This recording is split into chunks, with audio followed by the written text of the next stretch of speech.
Hello, I'm Richard Morecroft and welcome again to Letters and Numbers, Aerobics for the Mind. So grab your pen and paper and good luck as you compete with our contestants tonight. But first of all, let's say hello again to the woman who speaks fluent arithmetic with a geometric lilt, mathematician Lily Serna. Hi, Richard.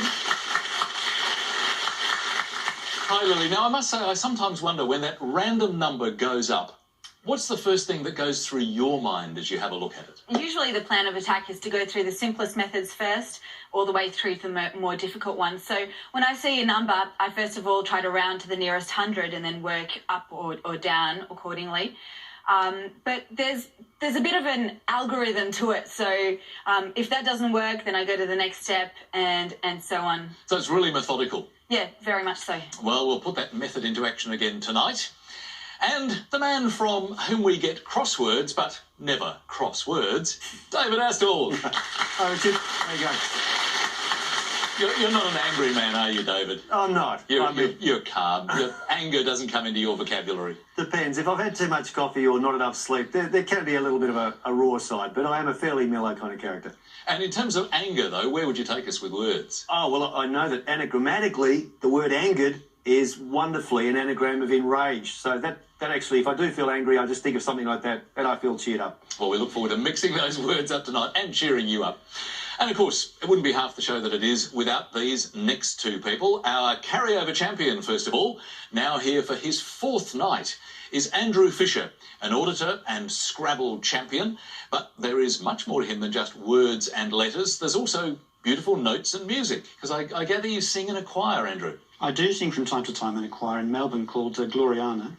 It's choral singing mainly from, well, it's a huge repertoire from the 1400 through to composers who are still alive today and writing. And do you have a particular preference within that kind of time range? Do you like the older music or the much more contemporary works? I like the way out contemporary stuff. All right, well, we won't make you sing tonight, but we certainly look forward to the words and the numbers in action. And we have, in fact, an abundance of Andrews tonight because our challenger is Andrew Patterson. He's worked as an IT analyst for 20 years and spends his spare time composing and solving crosswords. So you have something in common, Andrew, with David, but you compose crosswords particularly for a medical publication. So does that mean they're all medical clues and answers? There's a large number of medical clues in there. I find sometimes to fill out a whole grid, you need to go to some non-medical words because they're a bit easier to fit in, but there's a lot of it in there. So what background gives you that opportunity for getting the right medical clues and answers? My wife.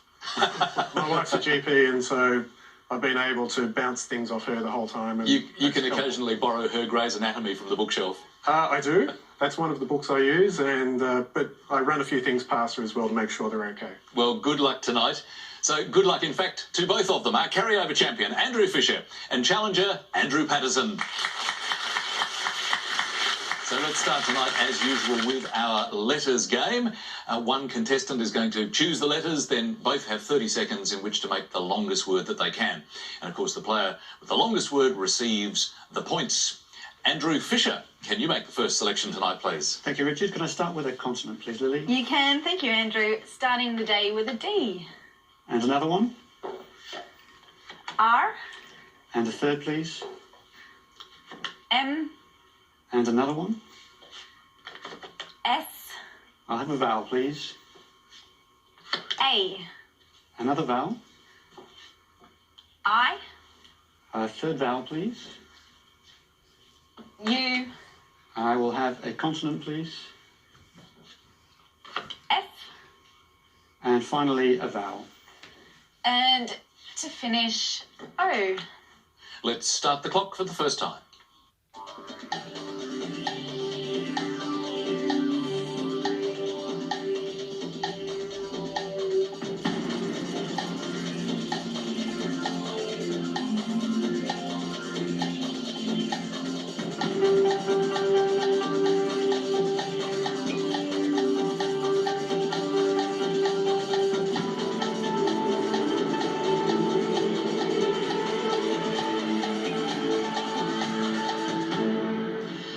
Andrew Fisher, how did you go?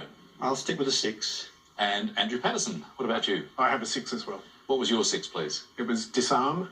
Disarm and mine's radium. radium, moving into the elemental zone. What do you think, David? And you must have been sorely tempted to pluralise that.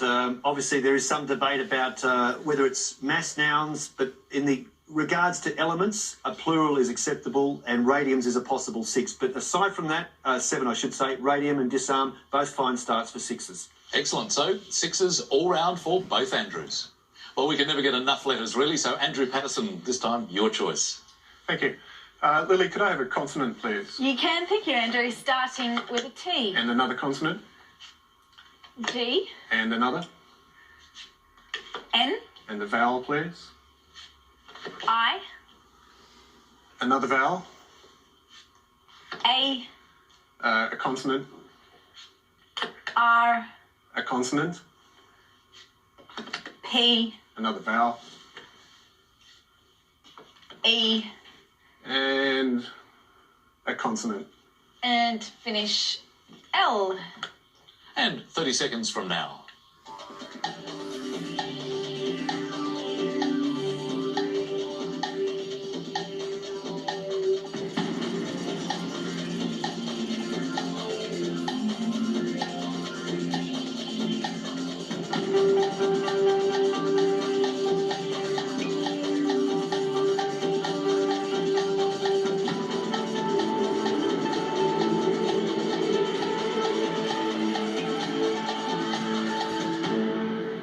So, Andrew, after your first choice, how did you go? I've got 8 letters. And Andrew Fisher? I have a 9. You have a 9. Oh, we'll check that in just a moment. Sounds very exciting. What was your 8, though, Andrew? My 8 is triangle. And your 9? It's paltering. Paltering. We have another 9. It's a joy to hear, isn't it, David? It's a wonderful 9 to find. Mind you, triangle is also excellent. It's a very exciting moment here, an 8 and a 9. Paltering is to speaking insincerely, equivocating, and to make a gerund of it, ing, perfectly kosher, and a wonderful 9. Congratulations, Andrew. So fantastic scoring for Andrew Fisher, 18 points. Andrew Patterson is on 6. Andrew Fisher's total, 24. Our first numbers game for the night now, in which one contestant will choose the numbers, then both will try to get as close to the target number as they can. Points are allocated depending on just how close they get to that target. And, as usual, just 30 seconds in which to do it. So, Andrew Fisher, what would you like? Could I have 1 large and 5 small? 1 large and 5 small. Thanks, Andrew. And that makes 5, 8, 4, 9, 10, and 2. And the large number is 25. And the target to reach is 492. Thanks, Lily. 30 seconds to get there.